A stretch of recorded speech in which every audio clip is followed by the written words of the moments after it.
அதாவது இப்படி மிளகாய் போட்டு இந்த பருப்பு கடையில செய்தீங்கன்னு சொன்னா சூப்பரா இருக்கும். சோ அளவாக சமைச்சு அளவாக சாப்பிட்டு கொள்ளுங்க.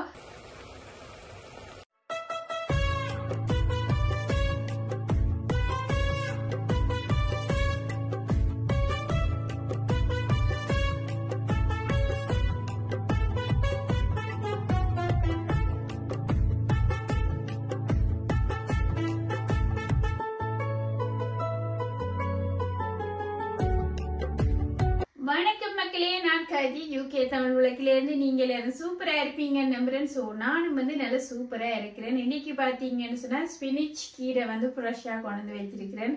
சோ கடையில நல்ல ஃப்ரெஷ்ஷா இருந்துச்சு. சோ அதை வேணி கொண்டு வந்திருக்கிறேன். உங்களுக்கு பருப்பு போட்டு, அதாவது கடையல் செய்ய போறேன். ஸ்பினிச் போட்டு அந்த கடையல் சூப்பரான சுவையில இருக்கும். அதே நேரம் நல்ல ஒரு ஹெல்த்தியான கடையிலும் கூட. எப்படி செய்யறேன், என்ன மாதிரி செய்யறேன்னு சொல்லி காணொலிக்க போய் பாக்குறதுக்கு முதல் என்ன சேனல்ல யாராவது புதுசா பாக்குற நீங்களா இருந்தா வெள்ளைக்கோனை பிரஸ் பண்ணி ஒரு சப்ஸ்கிரைப் கொடுத்துக்கொள்ளுங்க. அதே மாதிரி உங்களோட ஃப்ரெண்ட்ஸ் அண்ட் ஃபேமிலிக்கு ஷேர் பண்ணிக்கொள்ளுங்க.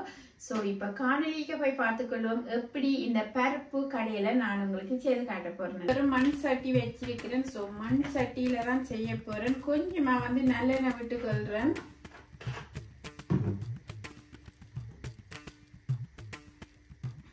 இப்ப பாத்தீங்கன்னு சொன்னா கொஞ்சமா இதுக்கு வெங்காயம் போட்டுக்கொள்றேன். நான் பிறகும் போட்டுக்கொள்ளுவேன். இப்ப கொஞ்சமா போட்டுக்கொள்றேன். இப்ப கொஞ்சமா கடுகு போட்டுக்கொள்றேன். கணக்க போட தேவையில்லை, கொஞ்சமா போட்டுக்கொள்றேன். அதே மாதிரி சின்ன சீரகமும் கொஞ்சமா போட்டுக்கொள்றேன். இது பாத்தீங்கன்னு சொன்னா வெந்தயம் இருக்குது. சோ வெந்தயமும் இதுக்குள்ள போட்டுக்கொள்றேன். நீங்க கடைசியாயும் தாளிச்சிட்டும் போட்டுக்கொள்ளலாம். நான் இப்ப லைட்டா போட்டுக்கொள்றேன்.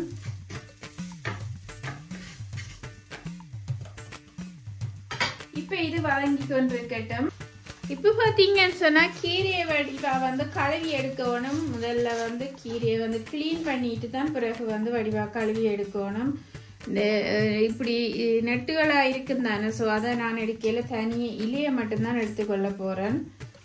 ஸோ அதனால இலைய வடிவா இப்படி உடைச்சு எடுத்துக்கொள்றேன். ஸ்பினிச் கீரை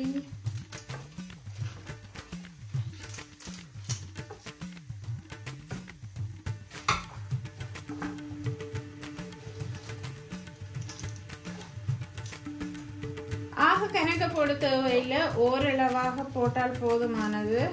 தண்டு போட்டீங்கன்னு சொன்னா ஒரு மாதிரி இருக்கும். நீங்க பிடிச்சா போட்டுக்கொள்ளலாம். நான் தண்டு போடவில்லை. இப்படி இதை மட்டும் உடைச்சு போட்டுக்கொள்றேன். இவ்வளவு கீரையும் போதுமானது. ஸோ இதை வடிவா வாஷ் பண்ணி எடுக்க போறேன். பாத்தீங்கன்னு சொன்னா ஃப்ரெஷ்ஷாயே இருக்கு. தண்ணி எல்லாம் அப்படியே பாத்தீங்கன்னு சொன்னா இருக்கு. இப்பதான் தோட்டத்துல புடுங்கி கொண்டு வந்த கீரை மாதிரி இருக்குது பார்க்க. இப்ப கீரையை இப்படி வடிவாக அடுக்கி எடுத்துக்கொள்ளணும். அப்படி நீங்க அடுக்கி எடுத்து வெட்டினீங்கன்னு சொன்னா நல்ல மெல்லிசா வெட்டி கொள்ளலாம். ஸோ அதுக்காகத்தான் இப்படி அடுக்கி கொள்றேன்.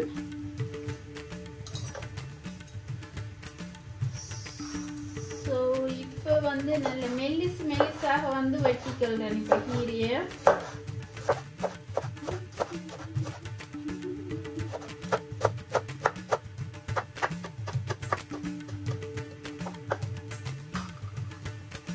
கீரை வெட்டிட்டேன்னு பாத்தீங்கன்னு சொன்னா. சோ கீரையை இப்ப இதுக்கு போட்டுக்கொள்றேன்.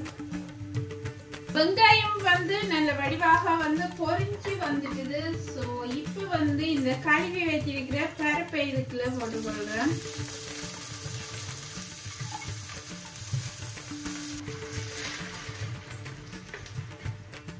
இப்ப பருப்பு அவிஞ்சு கொள்றதுக்கு தேவையான தண்ணி விட்டுக்கொள்றேன். கணக்க தண்ணி விடக்கூடாது. பாத்தீங்கன்னு சொன்னா தண்ணியின் அளவு இப்படி இருக்குது. அதாவது கணக்க தண்ணி விட்டீங்கன்னு சொன்னா கீரையும் போடுறது அதுல இருந்து தண்ணி வெளியேறிக்கொள்ளும். ஸோ அதனால நல்லா தண்ணி விட்டு தண்ணியாக அவிக்க கூடாது. ஓரளவான தண்ணி விட்டுக்கொள்ளணும்.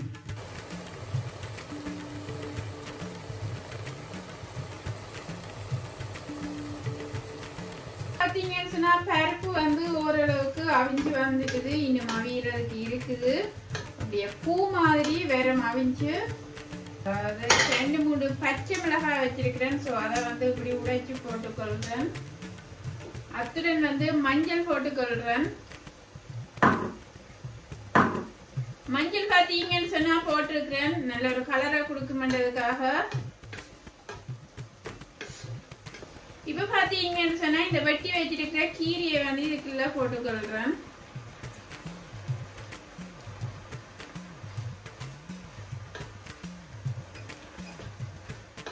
இப்படி வடிவா கீரையை போட்டு இப்படி வடிவா மிக்ஸ் பண்ணிக்கொள்ளுங்க. அத்துடன் பாத்தீங்கன்னு சொன்னா 50 மில்லி அளவுல தேங்காய் பால் வந்து விட்டுக்கொள்றேன். இனி வந்து இந்த பருப்பு தேங்காய் பால்ல தான் அவிஞ்சு கொள்ள போகுது. மிளகு பவுடர் போட்டுக்கொள்றேன். கீரைக்கு கண்டிப்பா மிளகு பவுடர், அதாவது பருப்புக்கும் போடணும் கீரைக்கும் போடணும். ஸோ இப்போ இந்த கீரை பார்த்தீங்கன்னு சொன்னா இந்த பருப்பு இந்த தேங்காய் பால்ல வந்து அவிஞ்சு கொள்ள போகுது. அடுப்பை இப்போ குறைச்சி விட்டு கொள்ளணும். பருப்பு வந்து அவிஞ்சு கொண்டு இருக்கிற சமயத்துல இதுல வந்து தாளிச்சு கொள்ள போறேன். எண்ணெய் விட்டு கொள்றேன். நச்சீரகமும் கடுகும் வந்து போட்டுக்கொள்றேன். வெட்டி வச்சிருக்கிற வெங்காயத்தை போட்டுக்கொள்றேன். இது தாளிச்சு இந்த பருப்புக்குள்ள கொட்டி கொள்ள போறேன். வெங்காயத்தை போட்டு இப்படியே வந்து நல்லா பொரிய விட்டு கொள்ளணும். இப்ப பாத்தீங்கன்னு சொன்னா உள்ளி வந்து இப்படி நசுக்கி வச்சிருக்கிறேன். ஒரு 6-7 பூண்டு அளவுல நசுக்கி வச்சிருக்கிறேன். ஸோ அதையும் இந்த ஆயில்ல இப்படி வந்து மிக்ஸ் பண்ணிக்கொள்ளுங்க. பாத்தீங்கன்னு சொன்னா சிவப்பு மிளகாய் வந்து வச்சிருக்கிறேன். கண்டிப்பா விண்டர் டைமுக்கு கொஞ்சம் மிளகாய் போட்டு சமைச்சா வந்து அந்த தடிமெனுவல் அதுகளுக்கெல்லாம் நன்றாக இருக்கும். ஸோ அதனால நான் சிவப்பு மிளகாய் இப்படி வந்து போட்டிருக்கிறேன். இப்போ பாத்தீங்கன்னு சொன்னா இந்த பொட்டேட்டோ மேஷரால நான் இப்படி அமர்த்தி மேஷ் பண்ணிக்கொள்றேன். ஸோ நான் இந்த மேஷரால தான் இப்படி நல்லா வந்து கடைஞ்சு கொள்றேன்.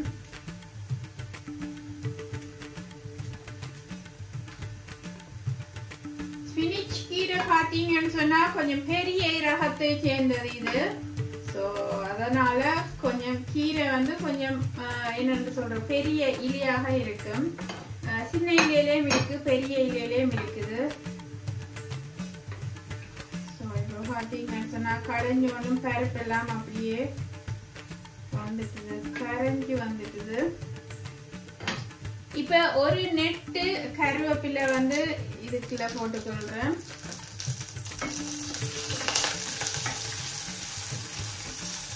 பருப்புக்கும் கீரைக்கும் உப்பு போட போறேன்.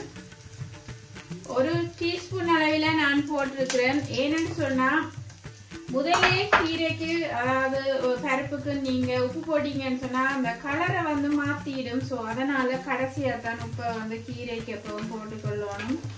ஸோ அதனால நான் கடைசியாகவே போட்டுக்கொள்றேன். ஸோ இப்போ பாத்தீங்கன்னு சொன்னா ஆல்மோஸ்ட் வந்து அவிஞ்சிட்டுது. இப்போ பருப்பும் கீரையும் இப்ப பொரிச்சு வச்சிருக்கிற இந்த வெங்காயத்தை இதுக்குள்ள கொட்டிக்கொள்றேன். கணக்கு எண்ணெய் விட்டு எல்லாம் நீங்க பொரிச்சதுக்கு கொட்டக்கூடாது. எண்ணெய் வந்து கூடாது தானே. ஸோ அதனால கணக்க பொரிச்சு கொட்டாதீங்க, எண்ணெய் விட்டு கொட்டாதீங்க. ஓரளவா வந்து லைட்டா பொரிச்சு கொட்டி நெய்யில கூடி பொரிச்சு போட்டீங்கன்னு சொன்னா நல்ல சுவையாக இருக்கும். ஸோ நான் இன்னைக்கு நல்லெண்ணெயில தான் பொரிச்சு போட்டிருக்கிறேன். இப்ப வந்து அடுப்பை டர்ன் பண்ணிக்கொள்றேன். பருப்பு கடையல் வந்து ரெடி ஆகிவிட்டது. சூப்பரான சுவையில பருப்பு கடையல் செய்து காட்டி இருக்கிறேன். செய்த முறையெல்லாம் பார்த்திருப்பீங்க நினைக்கிறேன். எப்படி செய்யறேன்னு சொல்லி சுட சுட வந்து நல்ல சோறோட சாப்பிட சூப்பரான சுவையில இருக்கும். நல்ல ஒரு ஹெல்த்தியானதும் அதே நேரம் சிம்பிளாயும் செய்யக்கூடியது. ஸோ நீங்களும் வீட்டுல செய்து பார்த்து கமெண்ட் போட்டுக்கொள்ளுங்க எப்படி இருக்கு, என்ன மாதிரி இருக்குன்னு சொல்லி. அதே மாதிரி உங்களோட ஃப்ரெண்ட்ஸ் அண்ட் ஃபேமிலிக்கு ஷேர் பண்ணிக்கொள்ளுங்க. அத்துடன் பாத்தீங்கன்னு சொன்னா அந்த சட்டி முட்டை வந்து இப்படி சமைச்சு அதை வந்து 3-4 நாட்கள் வந்து ஃப்ரிட்ஜில் வந்து கீப் பண்ணி வச்சு அப்புறம் அதை சூடாக்கி சாப்பிட்றதை பார்க்க உடனுமே சமைச்சு வந்து ஃப்ரெஷ்ஷாக சாப்பிட்டு பாருங்க. என்ன கறி சோறும் நல்ல ஒரு சுவையாகத்தான் இருக்கும். அதே நேரம் அது வந்து ஹெல்த்தியும் கூட. அப்படி சாப்பிடும் பொழுது நான் எல்லாம் வந்து இப்படி சட்டி முட்டை சமைச்சு ஃப்ரிட்ஜுக்கு வச்சு சாப்பிட மாட்டேன். என்னதான் வேலை இருந்தாலும் உடனுமே சமைச்சு, கொஞ்சமா சமைச்சாலும் உடனுமே அதை சமைச்சு உடனுமே சாப்பிட்டு ஃபினிஷ் பண்ணிக்கொள்வோம். ஸோ அதே மாதிரி இந்த பருப்பு கடையில் பார்த்தீங்கன்னு சொன்னா 3-4 பேர் வந்து வடிவாக சாப்பிடக்கூடியதாக இருக்கும் அந்த அளவு. ஸோ அளவாக வீட்டில் உள்ளவைக்கு ஏற்ற மாதிரி அளவாக சமைச்சு அளவாக சாப்பிட்டு கொள்ளுங்க. என்னுடைய சேனலை யாராவது புதுசா பாக்குற நீங்களா இருந்தா பெல் ஐகானை பிரஸ் பண்ணி ஒரு சப்ஸ்கிரைப் கொடுத்து கொள்ளுங்க. ஸோ இன்னும் ஒரு சூப்பரான ரெசிபியோட நான் உங்களை சந்திக்கிறேன். நன்றி, வணக்கம், பபா.